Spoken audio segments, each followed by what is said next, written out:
You are now managers. We are all in it together. You are managers now, not just political leaders. আমরা এটার ব্যাপারে systematic পদক্ষেপ নিচ্ছি। Systematic পদক্ষেপ না নিয়ে ইমোশনালি ড্রিভেন পদক্ষেপ নিলে আইন টিকবে না। You know that, I know that.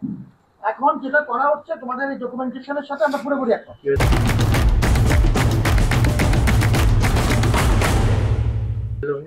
যেটা আসছে আমার 200 রকম যুদ্ধের মধ্যে আমি এটা সিস্টেম্যাটিকলি ফলো আপ করছি। এই জন্য একটা দেখেও আনছি। এই সিন্ডিকেটও চারটা যাচ্ছে। So it's not that nothing is being done. সুতরাং আগে যেরকম তোমরা একটা রাজনৈতিক লাইনে কথা বলতে পারতে, সেটা একদিকে রাখো। এখন আসো, how do we get things done at a managerial level. You are all responsible student representatives now. You are part of the administration and you should be acting like managers. আমরা তিনটা পদক্ষেপ এখন আমাদের নিতে হবে, যেটা প্রসেস চলছে সালতামামি করতে হবে। and you be with me. আমার লোকবলের অভাব আছে, সবাই মিলে একসাথে কাজ করতে হবে। একটা হচ্ছে যেগুলোর আমাদের অলরেডি আইনগত প্রক্রিয়া শুরু হয়ে গেছে, এরকম কেস আছে। ওই জন্য আমি জনসাথে দেখেছি, আমার ধারণা গোটা পুলিশে হবে দেখতাম। Process on. আরেকটা দল, হ্যাঁ, এই মাসে আমরা দুটো সিন্ডিকেট করার কথা, এটা চলছে একটা এই প্রশ্নটা আগে প্রশ্ন। তারপরে আরেকটা অংশ হচ্ছে যেগুলোতে আমাদের ইনিশিয়াল ফ্যাক্ট ফাইন্ডিং কমিটি কাজ করছে, এটা হচ্ছে আরেকটা অংশ। এরকম কেসগুলো সংখ্যাটা ওনাকে আমি জিজ্ঞেস করবো একদিকে কটা আছে। আরেকটা অংশ হচ্ছে যেগুলোতে পুলিশ অলরেডি অ্যাকশন নিয়েছে, আমাদের তরফ থেকে পুলিশের সাথে যোগাযোগ দিয়েছে। এটা হচ্ছে এই থার্ড ক্যাটাগরিগুলি বলছি তোমাকে, যাতে তোমার বুঝো এবং সংখ্যাগুলি ঠিক করতে।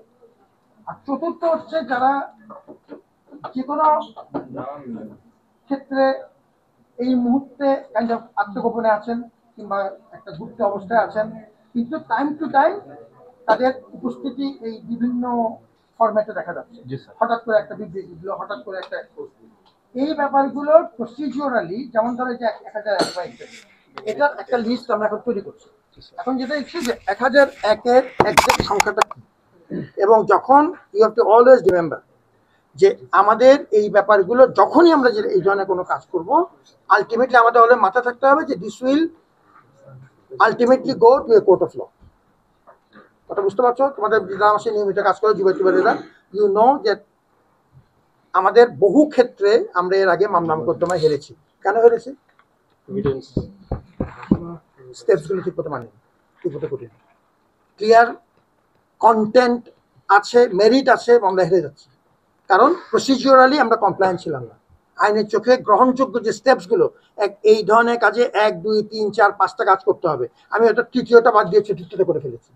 তখন আমার পুরো আলোচনাটা চলে গেছে 2 থেকে আপনি 4-এ গেছেন, 3 নম্বরে আমার মক্কেল এই সুবিধাটা তারা পাওয়ার কথা সে তিনি পাননি, আপনি তাকে বাড়িতে চিঠি পাঠাননি মূল ঠিকানাতে। আমি বলছি তোমাকে, আমরা নিজের চোখে কেসগুলো দেখেছি যে সিম্পলি প্রসিডিওরাল কারণে আমরা মামলাতে অনেক ক্ষেত্রে একদম জেনুইন মামলা, জানি যে এই অপরাধটা এই ব্যক্তি করেছেন, সমস্ত এভিডেন্স আছে, কিন্তু প্রসিডিওরাল দুর্বলতার কারণে আমি সুবিধা পাই।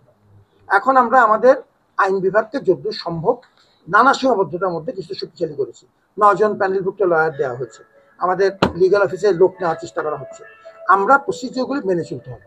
এই যে 1001 যেটা আমি ইমিডিয়েটলি, যেটা আমি কাগজ ওনাকে রেখেছি এই জন্য যে ইমিডিয়েটলি আমরা এই ডকুমেন্টেশনটা আমাদের আইনজ্ঞের কাছে পাঠাবো, যে ওটার ভিতরে আমাদের পরবর্তী করে 1001-এর একটা জেনুইন লিস্ট লাগবে। ওখানে আমাদের শিক্ষক